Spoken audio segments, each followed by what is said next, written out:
Le agradezco nos acompañe esta tarde en la cabina de Grupo Fórmula a Emilio Rabasa, excónsul general de México en Boston, ex embajador de México ante la OEA, diplomático de carrera. Doctor Rabasa, bienvenido, ¿cómo está?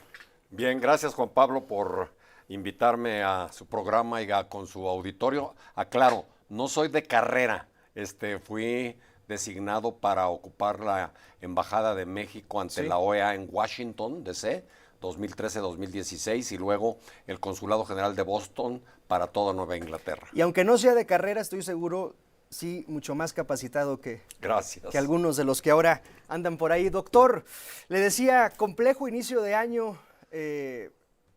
Nicolás Maduro hace una semana fue derrocado por el gobierno de Donald Trump, pero solo él, porque el chavismo ahí sigue en Caracas. En efecto, fue una operación que ha tenido diversas interpretaciones y creo que es necesario ubicarla bien para poder luego derivar de ahí otras apreciaciones sobre lo que puede seguir y desde luego el caso de nuestro país, ¿no? Hay tres hasta ahorita hipótesis que han prevalecido. Una es la que yo llamaría de Estados Unidos policía, que va tras un denunciado criminal, narcotraficante, para aplicar una warrant order, o sea, una orden de arresto, ¿sí? Otra es la del petróleo, que vamos por el petróleo, y eso lo dijo el propio Trump en la conferencia de Mar-a-Lago, ¿sí? Y lo mismo también de la primera, pero la primera quien más enfatizó fue Marco Rubio en una conferencia de prensa que dio cuando le preguntaron si no tenía que haber pedido autorización al Congreso de acuerdo con la Constitución, y contestó que no, porque no era una declaración de guerra, sino que era una acción penal, lo cual tampoco lo exime de tener que solicitar. No hay una disposición en toda la jurisprudencia o las leyes o la Constitución norteamericana que permitan al Estado actuar como policía en otros estados. Y la tercera hipótesis es una que acabo de encontrar en un artículo de una abogada politóloga colombiana, Carolina Restrepo, que me parece muy, muy interesante. Ella dice, no fue el petróleo, ni fue tanto lo penal, sino que fue una decisión estratégica. Venezuela, según esta opinión, para el Pentágono ya había cruzado el umbral de seguridad para los Estados Unidos cuando permitieron que los chinos estuvieran adquiriendo minerales para la fabricación de armas, que Irán estuviera fabricando drones que podrían llegar a Florida y que se recibieran a miembros de inteligencia y asesores rusos. Sí. De tal manera que estaba controlada, según esta hipótesis, por China, Rusia e Irán. Claro, le picaron las costillas a Donald Trump entre Rusia, Irán y China, que son, digamos, otros de los enemigos diplomáticos del presidente Trump. Entonces, también puede haber una combinación de las tres hipótesis, claro, un poco de cada una de ellas. La que ya se cayó es la del petróleo, porque tuvo ayer Trump una reunión con las grandes empresas petroleras, sí, ¿no? Exxon y todas estas, y le dijeron, no güey, está destrozada la industria petrolera venezolana, y para poder extraer o perforar tendríamos que hacer una mega inversión para recomponerla, ¿sí? Ahora, doctor Rabasa, ocurre esto, Donald Trump es claro al decir que el régimen de Cuba pende de un hilo. Donald Trump es claro, como lo ha sido desde hace casi un año cuando regresó al poder, en que México es gobernado por los cárteles, y esta semana insistió en un probable ataque terrestre contra los cárteles mexicanos sin aclarar ni precisar la forma, al menos hasta ahora. ¿Qué tanto debería preocuparnos esto, doctor, partiendo de los dichos de Trump, que ya fueron hechos en Venezuela, e insistiendo, como yo lo decía al principio de este espacio, no somos ni Venezuela ni Cuba? Bueno, habría que comenzar por eso, ¿verdad? Sí. No somos ni Venezuela ni Cuba, somos sus vecinos, somos sus socios comerciales, ¿sí? Y aliados incluso en una estrategia de seguridad. Sí. Bueno, primero habría que precisar exactamente qué es lo que ha dicho Trump para no tener que estar especulando sobre México, que son tres cosas, algunas de las cuales ya los dijo. Que es, los cárteles mexicanos controlan a México, controlan a su gobierno. Dos, los cárteles mexicanos que controlan a México y a su gobierno están produciendo decenas de miles de muertos por fentanilo en los Estados Unidos. Sí. Tres. Y tres, ya es el momento de empezar a pensar en una acción terrestre. Sí. Eso es el posicionamiento Trump.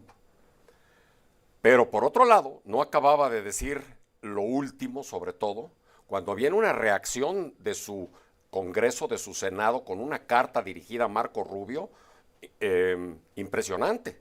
Es una carta larga en donde le dicen a Marco Rubio que sobre México una acción unilateral implicaría una violación de la soberanía, implicaría quitar la confianza que debe prevalecer entre dos vecinos, que somos sus socios comerciales, que somos una fuente de ingresos, de inversión y de empleo, de más de 1 millón de empleos para los Estados Unidos, y que por lo tanto no se podría permitir una acción unilateral tipo la inmersión venezolana o algo parecido, sin contar con la autorización del Congreso. Entonces ahí, por lo pronto, ya tenemos dos cosas. Una barrera que no tenía Venezuela y, por otro lado, la necesidad de aliarnos más, de hacer esto que se llama lobbying en el Congreso de los Estados Unidos, que creo que no lo hemos hecho suficientemente. Y es algo muy común. Yo viví en Washington como embajador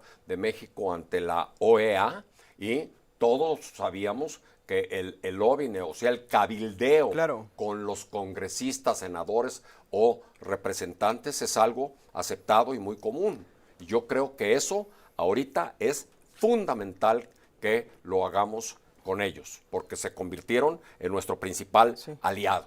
Sí. Doctor Rabasa, algunos columnistas esta semana hablaban, sin dar nombres y sin citar, sobre que este es el momento más complejo en la relación México y Estados Unidos, relación diplomática en la historia reciente. ¿Coincide usted? Yo creo que sí. Hay que recordar algunos hechos históricos, ¿sí? Si ya no nos vamos hasta el siglo XIX, la guerra de Texas, la pérdida del territorio nacional. En el 20 tuvimos una invasión en Veracruz en 1914, ¿sí? Donde desembarcaron Marines en el puerto de Veracruz, que se trató luego de solucionar mediante una conferencia llamada ABC, porque los mediadores fueron Argentina, Brasil y Chile en Niagara Falls. Y curiosamente, mi bisabuelo, don Emilio Rabasa Estebanel, fue el representante de México en esa conferencia. No prosperó, no funcionó. Bueno, después de ese evento, una invasión directa como la de Venezuela no se había tenido desde 1989 en Panamá, cuando fueron por Noriega. Sí. ¿Sí? O sea que es una suerte de volver a una estrategia que ya han puesto en práctica. Claro, a otra en mayor escala, ¿sí? Por lo cual, yo creo que es el momento, que sí es un momento particularmente complejo, difícil, que más que preocuparnos, debe ocuparnos, Juan Pablo. Y cuando yo digo ocuparnos, yo digo una intensificación de la vía diplomática, el cabildeo al que me he referido, un mayor acercamiento con Canadá, por ejemplo, que es nuestro otro socio comercial, con la Unión Europea, con quienes también tenemos firmado un tratado de libre comercio, y algo que ya se ha venido haciendo, porque por las noticias nos hemos enterado, que el secretario de Seguridad, Omar García Harfuch, ha estado reiteradamente asistiendo a Washington a reuniones poniendo en la mesa el tema de la seguridad. Sí. Y en efecto, ha tenido buenos resultados que el propio Rubio reconoció en una locución que tuvo hace un par de meses, que México estaba haciendo en el tema de la seguridad algo que nunca había hecho. Sí, ahora, doctor Rabasa... Pero falta. Sí, falta. Ahora, Donald Trump, en una locura no le hace caso a nadie, ni siquiera al Congreso. En efecto, está instalado en una actitud que podríamos calificar de solipsista. ¿Qué quiere decir esto? Solo yo, ¿sí? El único y su propiedad es el título de un libro muy conocido donde desarrolla esta idea del solipsismo. Solo yo decido lo que es bueno o malo, solo yo decido lo que es la ley y no la ley, solo yo decido lo que deben hacer o no las acciones de mi gobierno y el empleo o no del uso de la fuerza, ¿sí? Como en efecto sucedió en Venezuela.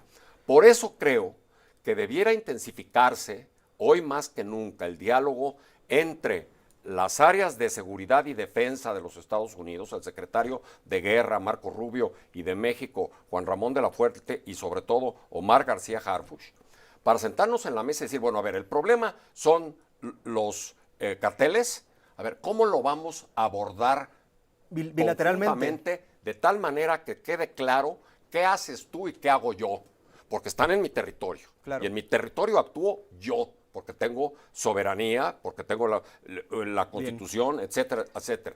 Doctor, ahora, pero de tu lado... Pongo una pausa breve y cierra la conclusión al regreso. Voy a la pausa, es breve, sigo platicando con el doctor Rabasa. Son las 7 en punto, seguimos platicando en la cabina de Grupo Fórmula con el doctor Emilio Rabasa, excónsul general de México en Boston, ex embajador de México ante la OEA. Doctor Rabasa, me regalaba su conclusión, pero también quisiera al mismo tiempo preguntarle qué opina sobre la posición que ha guardado la OEA y la ONU ante lo ocurrido en Venezuela. Bueno, mi conclusión es de que es necesario intensificar la comunicación y el diálogo entre estas áreas que he mencionado de seguridad y defensa, sobre todo también poniendo sobre la mesa a los norteamericanos. Bueno, ¿y tú qué estás haciendo para disminuir el consumo? Claro. ¿Y qué estás haciendo para enfrentar la extensísima red de distribución? Porque eso no lo hacen los cárteles mexicanos, eso lo hacen en tu territorio. ¿Qué estás tú haciendo para detener eso? Porque aún en el supuesto de que se acabara con los cárteles mexicanos, seguiría subsistiendo la demanda y por lo tanto buscarían una manera de satisfacerla con otro tipo de oferta por otro lado. Entonces no solucionaría el problema. Si la droga siempre va a estar unilateral. Si el consumidor de alguna sigue forma exigiendo. De eso tal parece que no se dice nada, ¿sí? Y en eso no tenemos nosotros nada que haber hecho, ni dicho, ni nada, ¿sí? Entonces eso es algo que yo creo que hay que enfatizarles mucho, ¿sí? Como decía mi padre, con los norteamericanos, siempre háblales con la verdad, siempre cumple lo que hayas ofrecido con ellos y de tarde en tarde hay que darles unas palmaditas en la mesa. Quizás como es necesario en estos momentos. OEA, ONU. OEA y ONU.